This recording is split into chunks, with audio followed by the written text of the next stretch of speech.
সুবহানাল্লাহ। তবে হ্যাঁ, তার নিয়তটা যদি সহি থাকে, নিয়তটা কি থাকে? গলত নিয়ত হলে হবে না, গলত নিয়ত হলে হবে না। কোরবানির পশু আনছেন, এই পশু দিয়ে বাহাদুরি করতে পারবেন না। কোরবানির পশু আনছেন, এই পশু দিয়ে লাভবান্বিত হওয়ার এই মন মানসিকতা নিতে পারবেন না। কেউ যদি বলে যে তোমার লাভ হয়ে যায়, বলে লাভ হোক বা না হোক, আমি আল্লাহর জন্য দিচ্ছি, আল্লাহর নামে কোরবানি দেব, আমি যা আমার তৌফিক হয়েছে আমি তা দিচ্ছি, আল্লাহ আমার কবুল করবে, এই সমস্ত মন মানসিকতা নিয়ে চলবেন। আর যদি মনের মধ্যে একটা কিঞ্চিত পরিমাণ যদি কোনো সন্দেহ থাকে, আল্লাহর কসম আপনার কোরবানির মধ্যে গলত আসবে। বলেন নাউযুবিল্লাহ। এরপরে আল্লাহর রাসূল এক হাদিসের মধ্যে বলেন, وقال عليه الصلاة والسلام من وجد سعة لأن يضحي فلم يضحي فلا يحضر مصلنا। আল্লাহু আকবার। আল্লাহর রাসূল বলেন, আমার সেই উম্মতের মধ্যে আল্লাহ তাআলা সামর্থ্য দিয়েছেন কুরবানি করার জন্য, সামর্থ্য দিয়েছেন কুরবানি করার জন্য। এরা যদি সামর্থ্য থাকা সত্ত্বেও যদি তারা কুরবানি না দেয়, এরা যেন আমার ঈদগাহের ময়দানে না আসে। বলেন নাউযুবিল্লাহ। সাহাবায়ে বলতেছেন, وقال أصحاب رسول الله صلى الله عليه وسلم, সাহাবায়ে কেরাম আল্লাহর রাসূলের কাছে প্রশ্ন করলেন, ইয়া রাসূলুল্লাহ, ইয়া হাবিবাল্লাহ, কুরবানির হাকিকত কি? আল্লাহু আকবার। এবার আল্লাহর রাসূল সাল্লাল্লাহু আলাইহি ওয়াসাল্লাম বলেন, ক্বালা সুন্নাতু আবিকুম ইব্রাহিম। সুবহানাল্লাহ। এ উম্মত, হে সাহাবায়ে কেরাম, এটা কার সুন্নাত জানোনি? এটা হলো তোমাদের পিতা ইব্রাহিম আলাইহিস সালাতু ওয়াস সালামের সুন্নাত। অতএব ইব্রাহিম আলাইহিস সালাতু ওয়াস সালামের সন্তান হিসেবে এই সুন্নাতটা তোমাদের জন্য পালন করা ওয়াজিব। আল্লাহ তাআলা তোমাদের যাদেরকে সামর্থ্য দিয়েছেন, এই সামর্থ্য অনুযায়ী তোমরা কুরবানি করো। কারণ এই কুরবানি করা আল্লাহর কাছে বড় মহৎ কাজ, আল্লাহর কাছে অনেক বড় ফজিলতপূর্ণ কাজ।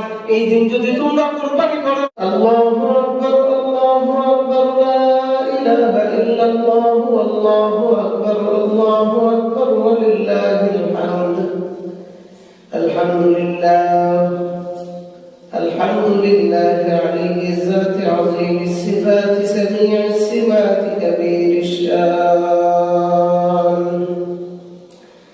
জলিলিল কদরি রফি'আদ যিকরি মুতা'আল আমরি জলিলিল বুরহান ফখীমিল ইসমি আজিজিল ইলমি ওয়াসি'আল হিলমি কাসীরিল গুফরান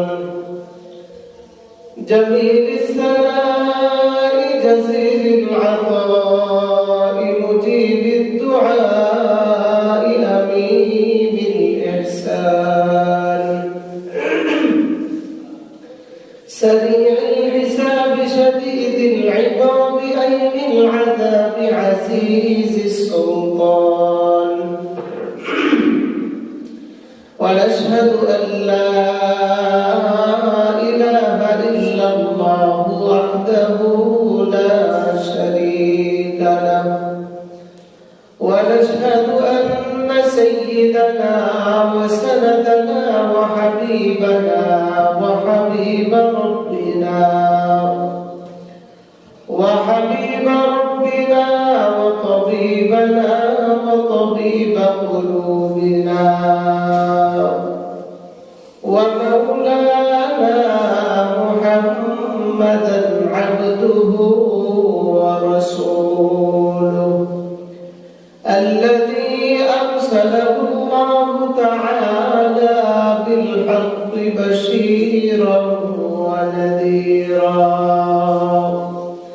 وداعيا إلى الله بإذنه وسراجا منيرا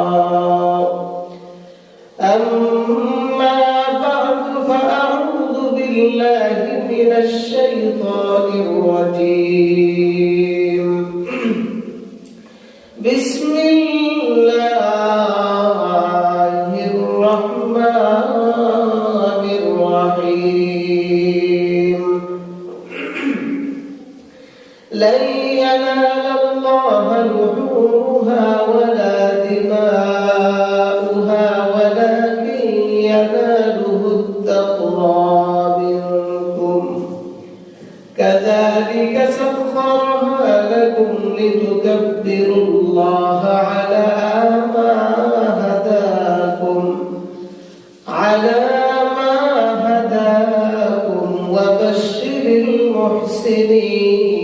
المحسنين صدق الله العظيم. وقال سيدنا رسول الله صلى الله عليه وسلم: إن الله لا ينظر إلى أجسادكم ولا إلى صوركم ولكن ينظر إلى قلوبكم وأعمالكم، أو كما قال عليه الصلاة والسلام. اللهم صل على محمد وعلى آل محمد كما صليت على إبراهيم وعلى آل إبراهيم إنك حميد مجيد.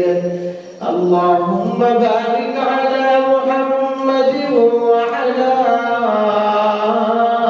آل محمد كما باركت على إبراهيم وعلى آل إبراهيم إنك حميد مجيد.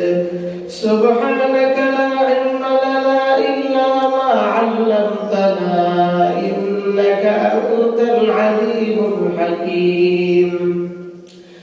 رب اشرح لي صدري ويسر لي أمري واحلل عقدة من لساني يفقه قولي.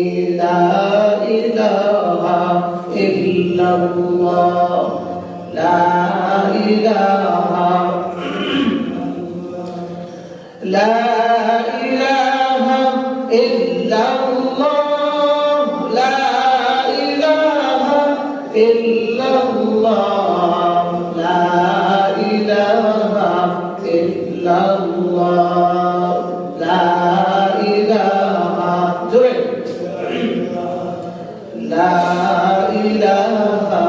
إلا الله لا إله إلا الله لا إله إلا الله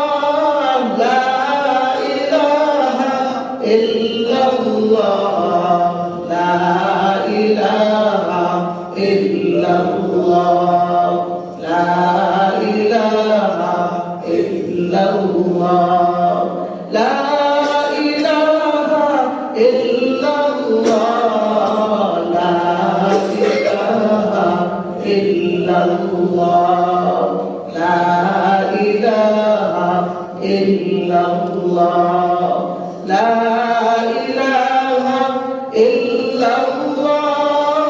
لا إله إلا الله لا إله إلا الله لا إله إلا الله لا إله إلا الله لا إله إلا الله محمد رسول الله صلى الله عليه وسلم. الحمد لله আল্লাহু রাব্বুল আলামিন আপনাদেরকে গত কুরবানির ঈদ থেকে এই কুরবানির ঈদ পর্যন্ত আল্লাহ তাআলা তার নিজ জিম্মায় হায়াত নামক দৌলতটাকে বাড়ায় দিয়ে এই বছর ঈদুল আজহার জামাতে শরীক হওয়ার জন্য আল্লাহ তাআলা আমাদেরকে দয়া করে মায়া করে পৌঁছায় দিয়েছেন। এই জন্য অন্তরের অন্তঃস্থল থেকে আল্লাহ তাআলার দরবারে শুকরিয়া তাই জোরে শুনে একবার বলি আলহামদুলিল্লাহ। আল্লাহ পাক রব্বুল আলামিন আমাদেরকে হায়াত নামক দৌলত বাড়িয়ে দিয়েছেন বিদায় আমরা এই ঈদ পর্যন্ত আসতে পারলাম। আমাদের সঙ্গে অনেক মুরব্বী, অনেক যুবক ভাই, অনেক ছোট মাসুম বাচ্চা, তারা গত বছর আমাদের সঙ্গে একই সাথে ঈদ করছেন, কিন্তু এই ঈদের মধ্যে তারা শরীক নাই। আমরা আগামী ঈদ পাইব কিনা আমাদের কোনো গ্যারান্টি আছে? কোনো গ্যারান্টি নেই। গ্যারান্টিহীন জীবন আমরা চলাফেরা করি। এই জন্যই আল্লাহ তাআলার দরবারে বেশি বেশি করে নেক হায়াতের দোয়া করা, আর পাশাপাশি নেক আমলের দোয়া করা। আল্লাহ তাআলার দরবারে বেশি বেশি করে কৃতজ্ঞতা স্বীকার করা যে আল্লাহ তাআলা আমাদেরকে হায়াত নামক দৌলতটাকে বাড়িয়ে দিয়ে এই ঈদ পর্যন্ত আমাদেরকে নিয়ে আসছেন। আজকে এমন একটা দিন, যে দিনের মধ্যে সারা পৃথিবীতে আল্লাহ পাক রব্বুল আলামিন যত মুসলমান নরনারী আছে, সমস্ত মুসলমান নরনারীর চেহারার মধ্যে আল্লাহ তাআলা হাসি ফুটাই দিয়েছেন। সুবহানাল্লাহ। কারণ ঈদের দিন সমস্ত মানুষ হলো দিয়াফাতুল্লাহ, সবাই হলো আমার আল্লাহ তাআলার মেহমান। সুবহানাল্লাহ। আল্লাহ তাআলা স্বয়ং আমাদেরকে মেজবানদারি করান ঈদের দিন। বছরে আল্লাহ পাক রব্বুল আলামিন আমাদের আনন্দের জন্য দুইটা দিন আল্লাহ তাআলা অব্যাহত রাখছেন, যে বান্দা এই দুইটা দিন যখন তোমার সামনে আসবে, আসার সাথে সাথে তুমি আনন্দ বোধ করো, কেউ বেজার থাকবে না। তোমার পরিবারে যেই থাকুক বা না থাকুক কোনো অসুবিধা নাই, তোমাকে আল্লাহ তাআলা হায়াত বাড়ায় দিয়েছেন এই ঈদ পর্যন্ত। এই জন্য বান্দা তুমি আনন্দ বোধ করো, শুকরিয়া আদায় করো, আনন্দ করো। কারণ ওই দিন আমি কারো বেজার মুখ দেখতে চাই না। সুবহানাল্লাহ। কারণ ওই দিনের মেজবানদারি কে করবেন? মেজবানি কে করবেন? আরো জোরে বলেন, কে করবেন? আল্লাহ করবেন। আমরা হলাম আল্লাহর মেহমান। আল্লাহ তাআলা আমাদের মেজবান, আমাদেরকে মেজবানি করবেন। এই জন্য আল্লাহ তাআলার মেহমান হওয়া এটা কি সাধারণ ব্যাপার? হ্যাঁ, সাধারণ ব্যাপার না, অনেক বড় হিম্মতের ব্যাপার। তাও দুনিয়ার কোনো সাধারণ কোনো মাখলুকের মেহমান নয়, একবারে যিনি সবচেয়ে বড় আমার আল্লাহ, সবার মালিক আল্লাহ, তিনার মেহমান হয়ে আল্লাহ তাআলা আমাদেরকে মসজিদের মধ্যে বাড়ায় দিয়েছেন। সুবহানাল্লাহ। তো এই দিন আমাদের জন্য আনন্দের দিন। এই দিনটা যেন আমরা কেউ বেজার না থাকি, সবাই হাস্যোজ্জ্বল চেহারা নিয়ে এই দিনটা আমরা পার করবো, আর বেশি বেশি আল্লাহ শুকরিয়া আদায় করবো। এই দিনটা এমন এক দিন, যে দিনটা আল্লাহ পাক রব্বুল আলামিন এমন অনেক সিস্টেম, এমন এক ত্যাগের সিস্টেম আল্লাহ তাআলা চালু করছেন, যেটাকে আমরা কুরবানি বলি। যে আল্লাহ পাক রব্বুল আলামিন এই কুরবানিটা আমাদের জন্য আল্লাহ তাআলা সিস্টেম করে দিয়েছেন, যে কুরবানির মাধ্যমে বান্দা সফলতা অর্জন করবে। কুরবানির মাধ্যমে বান্দা যত ধরনের তার বালাই আছে, সমস্ত বালাই বান্দা অর্জন করবে এই কুরবানির মাধ্যমে। আল্লাহ পাক রব্বুল আলামিন যাদের তৌফিক দিয়েছেন, আমরা তো গরু কিনছি, ইনশাআল্লাহ কুরবানি করব। আর এটা এমন এক দিন, যে দিনের ব্যাপারে আল্লাহ পাক রব্বুল আলামিন বলেন, এই দিনের মধ্যে সবচেয়ে বড় আল্লাহর কাছে পছন্দনীয় আমল হলো যে পশু জবাই করে রক্ত প্রবাহিত করা। সুবহানাল্লাহ। রক্ত প্রবাহিত করা। আল্লাহ রাসূল হাদিসের মধ্যে বলেন,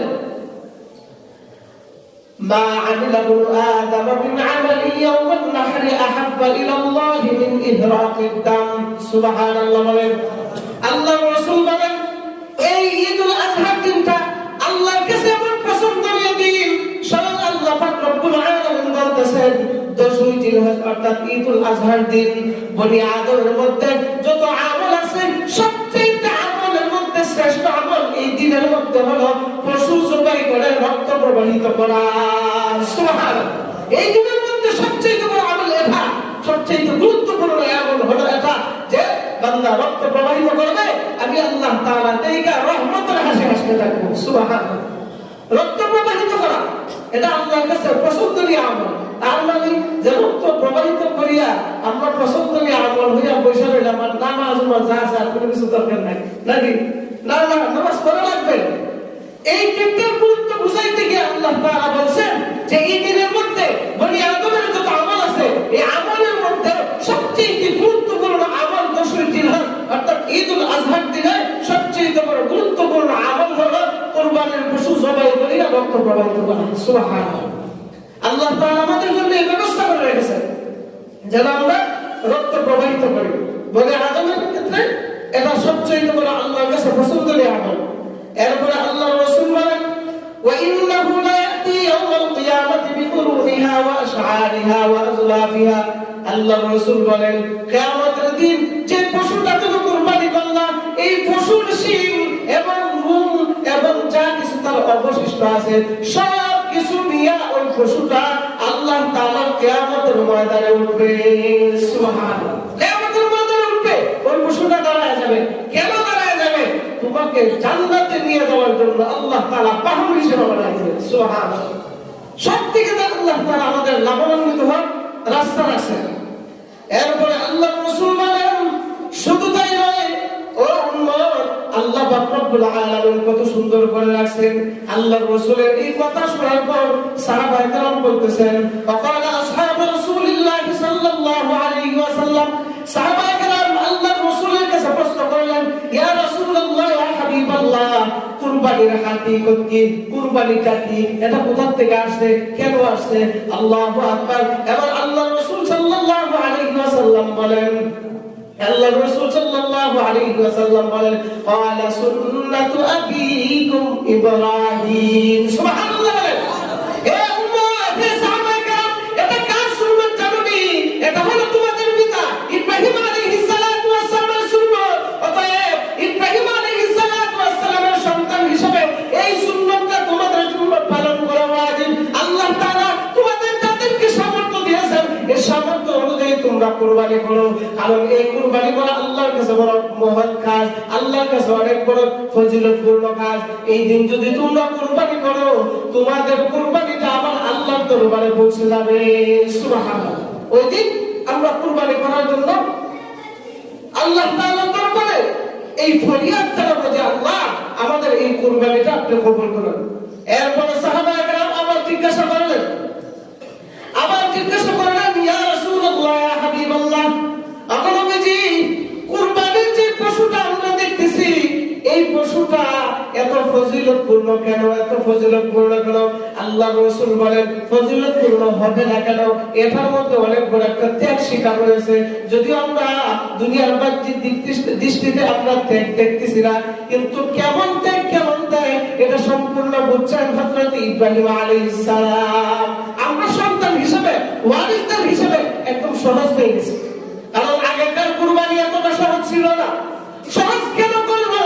আল্লাহ রাসূল সাল্লাল্লাহু আলাইহি ওয়াসাল্লাম যখন দেখলেন যে সিস্টেমে আল্লাহ তাআলা কুরবানি সিস্টেম চালু করেছিলেন, এই সিস্টেমটা যদি আমার উম্মতের ক্ষেত্রে করে, তাহলে আমার উম্মতের শতকরা 99% তাদের কুরবানি কবুল হবে না। আল্লাহর কাছে ফরিয়াদ জানান, হে আল্লাহ, আমার উম্মতের ক্ষেত্রে এই কুরবানিটা তাদের কবুল হইতে বড় কষ্ট হয়ে যাবে। তাদেরকে এটা প্রকাশ করার দরকার নাই। আল্লাহ তাদের কুরবানিটা এমন এক সিস্টেম করে দেন, এমন এক সিস্টেম করে দেন যেন আমার উম্মতরা সেখান থেকে কিছু বক্ষণ করতে পারে এবং ফজিলত লাভ করতে পারে। সুবহানাল্লাহ। এরপরই আল্লাহ তাআলা এই পশু কুরবানির যে সিস্টেম আল্লাহ তাআলা চালু করে দিয়েছেন। ঠিক আছে হাবিব, আপনার কথা মানলাম, আপনার কথা মানলাম, তবে শুনে রাখেন, এটার ফজিলতের কোনো শেষ নাই। সুবহানাল্লাহ। আল্লাহ রাসূল সাল্লাল্লাহু আলাইহি ওয়াসাল্লাম সাহাবায়ে কেরামকে বলেন, এ সাহাবায়ে কেরাম, কুরবানির পশুর শরীরের মধ্যে যত পশম রয়েছে, প্রত্যেক পশমের বিনিময়ে আল্লাহ তাআলা এক একটা নেকি দান করবেন। সুবহানাল্লাহ। সাহাবায়ে কেরাম আবার প্রশ্ন করলেন, ইয়া রাসূলুল্লাহ, ইয়া হাবিবাল্লাহ, কুরবানির পশুর যে তালিকা দিবেন, এই তালিকার মধ্যে তো দেখা যায় বকরি আছে, বেড়া আছে, দুম্ব আছে, এগুলোর পশম তো অনেক, তাহলে কি হবে? আল্লাহ রাসূল বলেন, ও সাহাবায়ে কেরাম, চিন্তা করার কোনো কারণ নাই। বকরিদের, দুম্বাদের, গরুদের, ছাগলদের কোনো সমস্যা নাই, বেড়াদের কোনো সমস্যা নাই। যত পশমওয়ালা পশুই হোক না কেন, তত পরিমাণে নাকি তার আমলনামায় আল্লাহ দিয়া দিবে। সুবহানাল্লাহ। আমলনামায় আল্লাহ দিয়া দিবে। তাও তোমরা এই ফজিলত থেকে কখনো বঞ্চিত হয় না। সুবহানাল্লাহ। ইব্রাহিম আলাইহিস সালাতু ওয়াস সালাম অনেক বড় পরীক্ষা দিয়েছেন। ইব্রাহিম আলাইহিস সালাতু ওয়াস সালাম আমাদের পিতা, উনি যে পরিমাণে পরীক্ষা দিয়েছেন, এই পরিমাণের পরীক্ষা যদি আমাদের মানুষের উপরে পড়তো, বলেন কেমন হালত হইতো?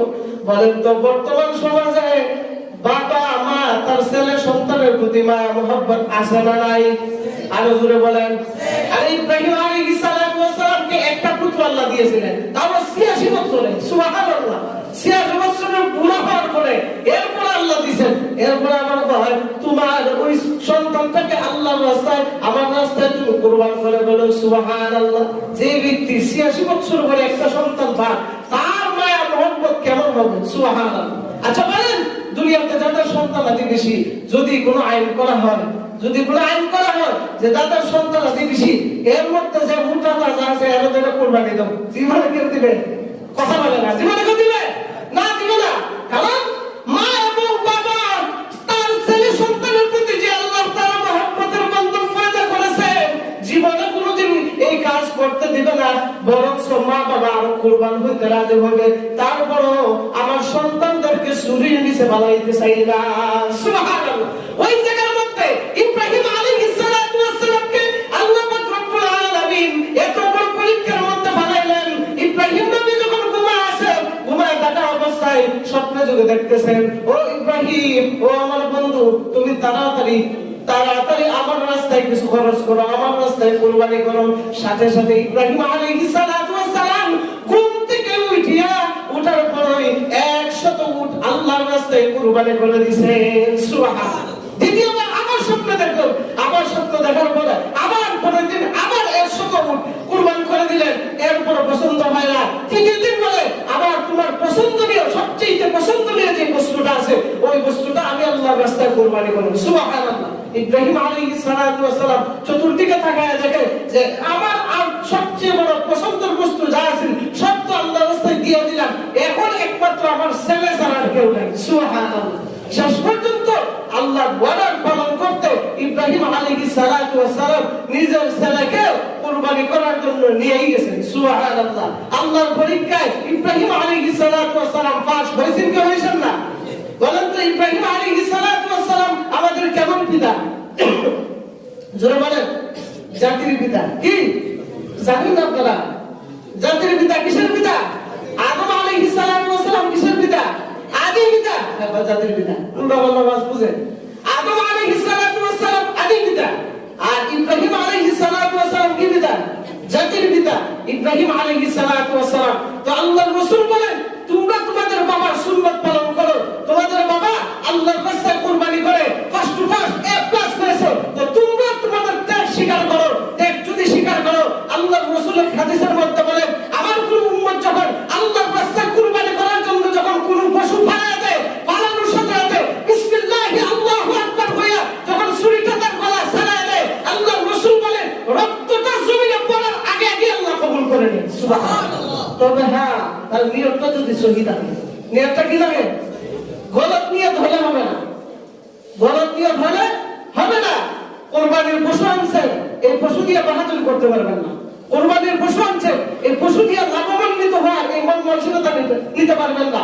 কেউ যদি বলে যে তোমার লাভ হয় না, বলে লাভ হোক বা না হোক, আমি আল্লাহর জন্য দিচ্ছি, আল্লাহর নামে কুরবানি দেব, আমি যা আমার তৌফিক হয়েছে আমি তা কিনছি, আল্লাহ আমার কবুল করবে, এই সমস্ত মন মানসিকতা নিয়ে চলবেন। আর যদি মনের মধ্যে একটা কিঞ্চিত পরিমাণ যদি কোনো সন্দেহ থাকে, আল্লাহর কসম আপনার কুরবানির মধ্যে গলত আসবে। বলেন নাউযুবিল্লাহ। এরপরে আল্লাহর রাসূল এক হাদিসের মধ্যে বলেন, فقال عليه الصلاة والسلام من وجد سعة لأن يضحي فلم يضحي فلا يحضر مصلنا। الله أكبر। আল্লাহর রাসূল বলেন, আমার সেই উম্মতের মধ্যে আল্লাহ তাআলা সামর্থ্য দিয়েছেন কুরবানি করার জন্য, সামর্থ্য দিয়েছেন কুরবানি করার জন্য, এরা যদি সামর্থ্য থাকা সত্ত্বেও যদি তারা কুরবানি না দেয়, এরা যেন আমার ঈদগাহের ময়দানে না আসে। বলেন নাউযুবিল্লাহ। কি কঠোর কথা বলছে। আরে ভাই, তোমাকে আল্লাহ তাআলা সামর্থ্য দিয়েছেন, কুরবানি করবা না কেন? তুমি খাওয়ার জন্য রাখতেছো, দুনিয়ার জন্য রাখতেছো, এই দুনিয়া তোমাকে এই সম্পদ দিবে না। দুনিয়ার জন্য রাখতেছো, দুনিয়া দিবে না। সন্তানের জন্য রাখতেছো, সন্তান দিবে না। চোখটা বুঝো, তোমার এই অত কষ্ট অর্জিত সম্পদ চোখটা বোঝার সাথে সাথে তোমার ছেলেরা দখল করে ফেলবে। ঠিক না ঠিক? ছেলেরা দখল করে ফেলবে। এই জন্য আল্লাহর রাসূল বলেন যে তার সামর্থ্য আছে কিন্তু সে কুরবানি দেয় না, তাকে বলে দিও সে যেন ঈদের দিন ঈদগাহের জামাতে না আসে। বলেন নাউযুবিল্লাহ। আমরা কুরবানি দেব তো ইনশাআল্লাহ, সামর্থ্য হইলে আর দেরি করবো না, সাথে সাথে দিয়ে দিবেন, দেরি করবেন না। কুরবানি দেওয়ার অনেক ফজিলত আছে, তবে হ্যাঁ, কুরবানি দেওয়ার ক্ষেত্রে খুব সাবধানতা অবলম্বন করবেন। কারণ কারো কুরবানি কবুল হওয়ার ক্ষেত্রে আল্লাহ চেহারার দিকে তাকান না, তার ওই বডি ল্যাঙ্গুয়েজের দিকে তাকান না, ওয়ালাকিন ইয়ানজুরু ইলা কুলুবিকুম। আল্লাহ তাআলা তার কলবের দিকে তাকান, তার অন্তরের দিকে তাকান, যে আমার রাস্তায় যে কুরবানি করতেছে, আমার রাস্তায় যে ত্যাগ স্বীকার করতেছে, তার অন্তরের মধ্যে তার নিয়তটা কতটুকু সহি। এই জন্য আল্লাহর রাসূল বলে, ওয়ালাকিন ইয়ানজুরু ইলা কুলুবিকুম। আল্লাহ তাআলা তোমার কলবের দিকে তাকায় আছে, তোমার আত্মার দিকে তাকায় আছে, তোমার কলবের মধ্যে হাত রেখে আছে। ও বান্দা, ও উম্মত, তুমি যখন কুরবানি করবা ফ্রেশ মনে করার উদ্দেশ্য করবা। সুবহানাল্লাহ। আমাদের কুরবানি, আমাদের যা কিছু আছে নেক আমল, এগুলো একমাত্র কার জন্য? আরো জোরে বলেন, কার জন্য? আল্লাহ তাআলা বলেন, কুল ইন্না সালাতি ওয়া নুসুকি ওয়া মাহইয়ায়া ওয়া মামাতি লিল্লাহি রাব্বিল আলামিন। একমাত্র আমার আল্লাহর জন্য আমার নামাজ, আমার বেঁচে থাকা, আমার মরে যাওয়া, আমার রোজা, আমার আমল, আমার কুরবানি, আমার তাসবিহ তাহলিল, আমার যত আমল আছে সব একমাত্র কার জন্য? আরো জোরে বলেন, কার জন্য? কুরবানি কার জন্য? নামাজ কার জন্য? আমরা দুনিয়াতে বেঁচে থাকবো কার জন্য? দুনিয়া থেকে বিদায় নিব কার জন্য? আমাদের সমস্ত আমলনামা কার জন্য হবে? আল্লাহ পাক রব্বুল আলামিন আমাদেরকে কুরবানির পুরোপুরি ফজিলত অর্জন করার তৌফিক দান করুন। সবাই বলি আমিন। আরো জোরে বলি আমিন। এখনো যারা রাস্তাঘাটে রয়ে গেছেন, অতি দ্রুত তাড়াতাড়ি চলে আসেন। সময় একদম অল্প, খুব দ্রুত চলে আসেন। আচ্ছা, ইনশাআল্লাহ যত সময় জামাত হবে, ইনশাআল্লাহ জামাতের নিয়মটা বলে দিই।